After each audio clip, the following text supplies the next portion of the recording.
Giraffes Can't Dance by Giles Andretti and Guy Parker Reese illustrated the pictures.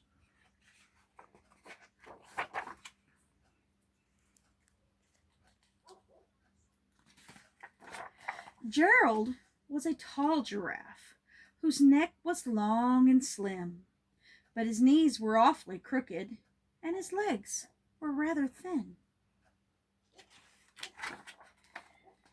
He was very good at standing still and munching shoots off trees, but when he tried to run around, he buckled at the knees. Now, every year in Africa, they hold the jungle dance where every single animal turns up to skip and prance. And this year, when the day arrived, poor Gerald felt so sad because when it came to dancing, he was really very bad. The warthogs started waltzing, and the rhinos rock and rolled.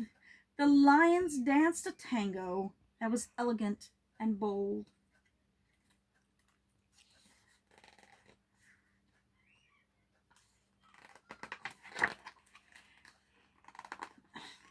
Pages are stuck. The chimps did a cha-cha with a very Latin feel, and 8 baboons then teamed up for a splendid Scottish reel. Gerald swallowed bravely as he walked toward the floor, but the lions saw him coming and they soon began to roar. "Hey, look at clumsy Gerald!" the animals all sneered. "Giraffes can't dance, you silly fool! Oh, Gerald, you're so weird."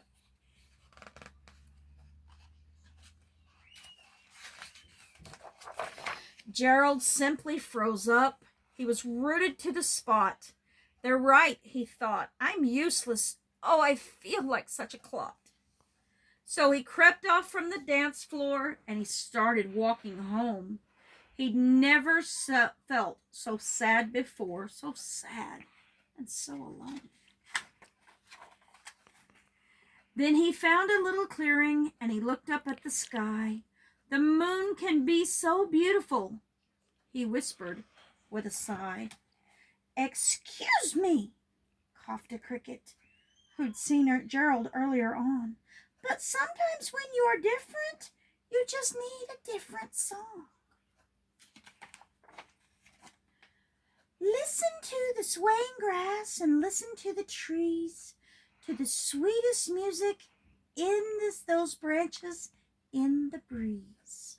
So imagine that the lovely moon is playing just for you. Everything makes music if you really want it to."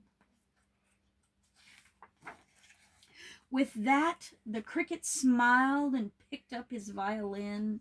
Then Gerald felt his body do the most amazing thing. His hooves had started shuffling, making circles on the ground.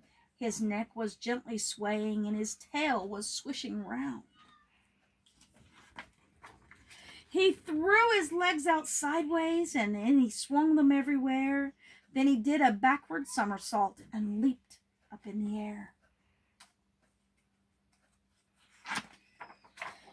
Gerald felt so wonderful. His mouth was open wide. "I am dancing! Yes, I'm dancing! I am dancing!" Gerald cried.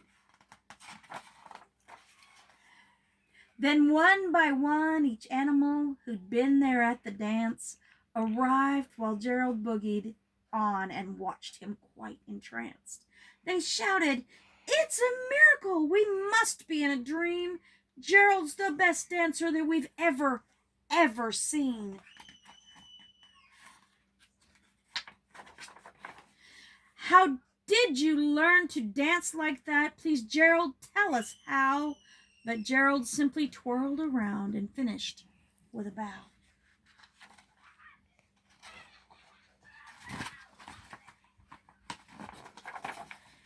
Then he raised his head and looked up at the moon and stars above.